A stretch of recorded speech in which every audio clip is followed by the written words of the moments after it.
Halo kawan, gimana kabarnya? Semoga baik selalu ya.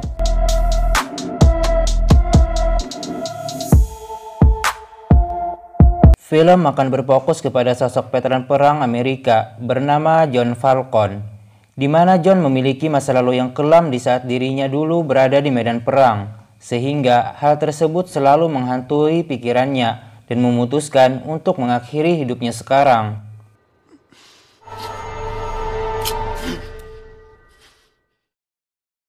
Setelah gagal bunuh diri, John pun pergi ke supermarket untuk membeli temulawak. Sesampainya di sana, dua orang perampok bersenjata masuk dan meminta semua orang untuk tiarap. Perampok itu kebingungan, melihat John sangat santai bahkan nampak tidak peduli. John yang memang sudah bosan hidup, meminta perampok tersebut menembaknya. Karena membuang-buang waktunya, John pun menghajar kedua perampok tersebut dan mengembalikan segapok uang yang sudah mereka ambil dari si kasir.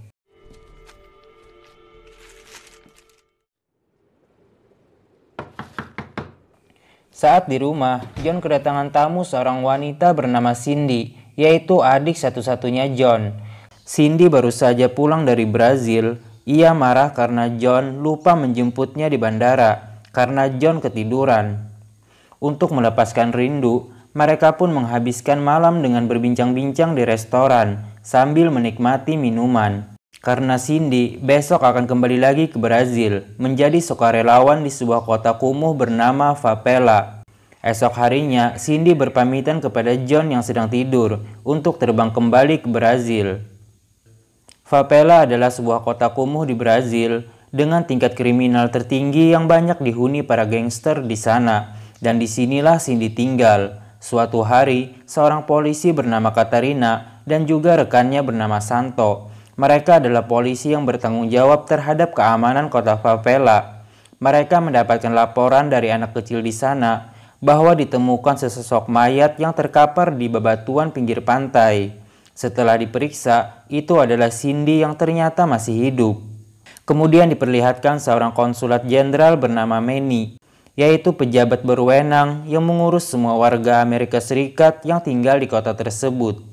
Detektif Tiago dan mitranya yang bernama Carlo datang menghadap Manny untuk melaporkan perihal insiden yang menimpa warganya, yaitu Cindy, dan terlihat Manny terpukul mengetahui hal tersebut. Manny pun mengabarkan hal itu kepada John, dan John yang mengetahui itu, ia pun bergegas pergi menyusul Cindy. Sesampainya di Brazil, John disambut oleh Manny yang merupakan rekan kerjanya dulu sewaktu di militer. Lanjut, Manny membawa John ke rumah sakit di mana adiknya Cindy dirawat. Setelah itu, Manny mengenalkan detektif Tiago kepada John. Tiago adalah yang bertanggung jawab dalam menyelidiki kasus yang menimpa Cindy. Ia mengatakan kepada John bahwa kejahatan di kota Favela sangat meningkat akhir ini. John meminta kepada Tiago untuk mengantarkannya ke TKP, tempat adiknya ditemukan. Meski sempat menolak, akhirnya Tiago bersedia mengantarkannya. Sesampainya di sana, Tiago langsung pergi dan meminta Katarina untuk menemani John.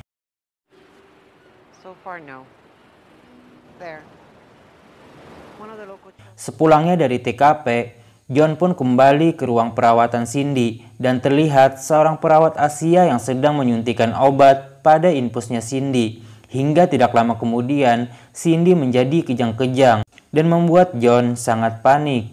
Ia pun bergegas memanggil kembali perawat tersebut. Namun itu bukan perawat yang barusan ia lihat. John menceritakan apa yang telah ia lihat.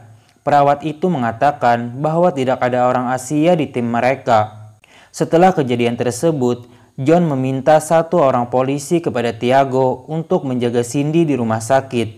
Esok harinya, John kembali ke TKP dan melihat seorang pemuda di sana memakai kalung milik Cindy. John pun menanyakan hal tersebut kepada si pemuda itu. Namun karena mereka melawan, terjadilah perkelahian di antara mereka. Di ujung perkelahian, Katarina datang dan melerai mereka dengan pistol. Pemuda ini bernama Kuka, dan kalung tersebut adalah hadiah dari Cindy yang merupakan teman adiknya yang telah hilang, bernama Maria. Lanjut, Kuka mengajak John ke rumahnya untuk memberikan buku harian milik Cindy yang telah ia temukan di jalan. Dari buku tersebut, John menemukan seseorang yang terakhir kali Cindy temui, yaitu seorang fotografer bernama Bruno. Mereka pun mengatur pertemuan di sebuah kafe dekat pantai. Bruno mengatakan terakhir kali Cindy membayarnya untuk mendokumentasikan sebuah pertemuannya bersama ketua organisasi terlarang. Cindy bermaksud untuk mengungkap kejahatan tersebut. Namun di saat John meminta salinan foto tersebut, Bruno takut memberikannya. Bruno pun bergegas pergi, namun sebelum itu, John berhasil mencuri salinan tersebut dari Bruno. Hingga di saat Bruno memasuki mobilnya,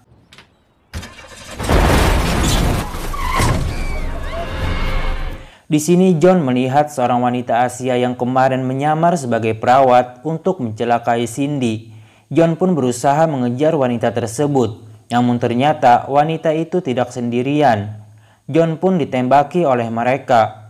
Meski sempat melawan dan membunuh beberapa dari mereka, wanita tersebut berhasil lolos. John meminta Manny untuk menyelidiki salinan foto yang dia dapat dari Bruno.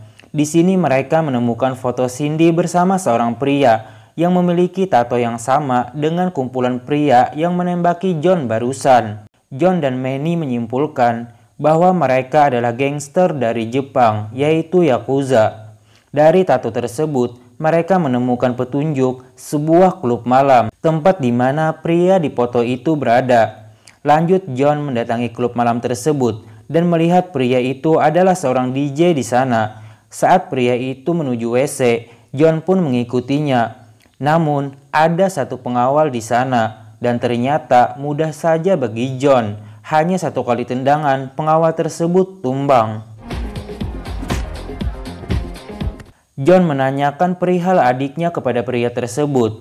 Karena tidak mau buka mulut, John pun menyiksanya terlebih dahulu. Setelah melewati penyiksaan, pria itu pun akhirnya menyerah dan mengungkapkan bahwa hal yang menimpa Cindy karena Cindy mengikuti mereka dan mengetahui transaksi ekspor-impor yang sudah mereka lakukan.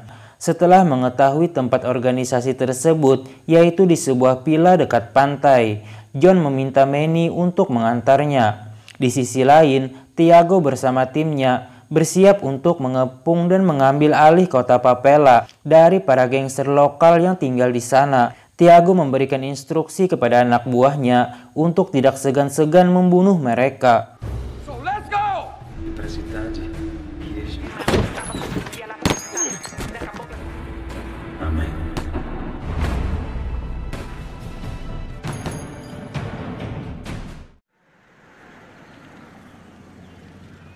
Kembali ke John, sesampainya mereka di sana, ternyata itu adalah sebuah villa tempat para pria hidung belang untuk memuaskan nafsunya. Dan keberadaan John di sini diketahui oleh mereka. Si wanita pun memerintahkan orangnya untuk menangkap John. Di sini John melihat Maria, adiknya Kuka, bersama teman-temannya yang lain dibawa turun dari mobil. Kembali ke Papela, salah seorang anak buah Tiago menemukan dua orang Asia yang sedang memasukkan beberapa orang anak wanita ke dalam mobil. Ia pun melaporkan hal tersebut kepada Tiago. Namun ternyata ia ditembak mati oleh Tiago. Dapat dipastikan Tiago dan Carlo adalah polisi korup.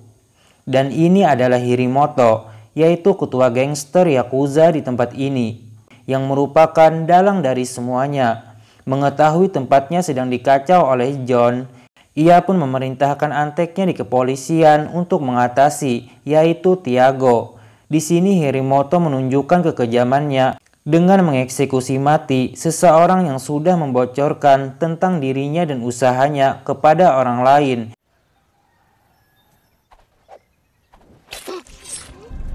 Sedangkan di villa, para anak buahnya masih berusaha untuk menangkap John, dan John berhasil mengalahkan mereka. Tidak lama kemudian, datanglah Tiago, Carlo, dan juga Katarina untuk menenangkan keadaan di sana. Tiago meminta John untuk pergi dari sini dan meminta Katarina untuk membawa John. Di saat mereka hendak pergi, John mendapatkan feeling tidak baik terhadap Tiago. Ia memutuskan untuk mengikuti Tiago. dan meminta kepada Katarina untuk menjaga adiknya di rumah sakit. Dan benar saja, wanita Asia itu sudah berada di ruang Cindy. Sebelum sempat mencelakai Cindy, Katarina datang dan menembak mati wanita tersebut. Sedangkan John mengikuti Tiago dengan cara bersembunyi di bagasi mobilnya. Yang ternyata Tiago pergi ke pelabuhan dan bertemu Hirimoto di sana. Di sini terlihat mereka mengeluarkan gadis-gadis di bawah umur dari mobil untuk disimpan di gudang. Kemudian diseludupkan ke Jepang untuk menjadi wanita penghibur di sana. Dan di tempat penyimpanan tersebut dijaga ketat oleh para penjaga bersenjata. Mengetahui hal tersebut, John melaporkannya kepada Manny dan meminta Manny untuk mengirimkannya bantuan. Sambil menunggu bantuan datang, John berusaha menyelinap masuk ke tempat tersebut. Namun keberadaan John diketahui oleh mereka, dan di sini terjadilah pertarungan yang sangat tidak seimbang, di mana John menghadapi Hirimoto bersama anak buahnya yang dibantu oleh Tiago dan juga Carlo. Namun dengan pengalaman militernya, satu persatu dari anak buah Hirimoto dibantai oleh John.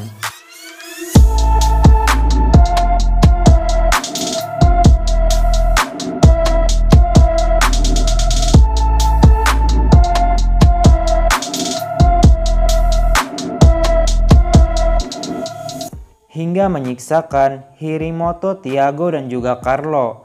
Di sini terjadilah pertarungan 3 lawan 1 yang sangat sengit. Hingga menyiksakan seorang ketua gangster Hirimoto seorang diri. Meski sempat kena sebatan pedang, namun akhirnya John berhasil mengalahkan Hirimoto.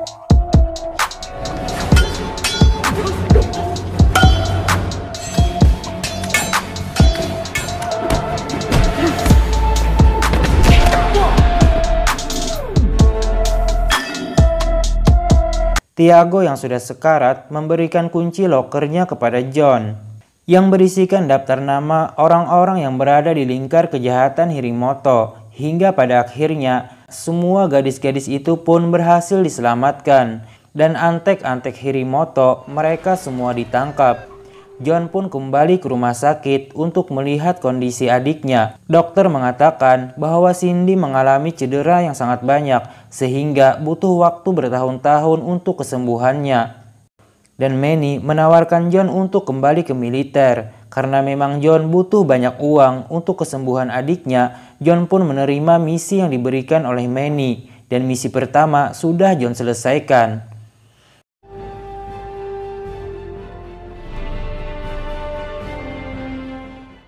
Itulah tadi alur cerita film Falcon Rising. Semoga kalian bisa terhibur dan mengambil hikmah dari film tersebut.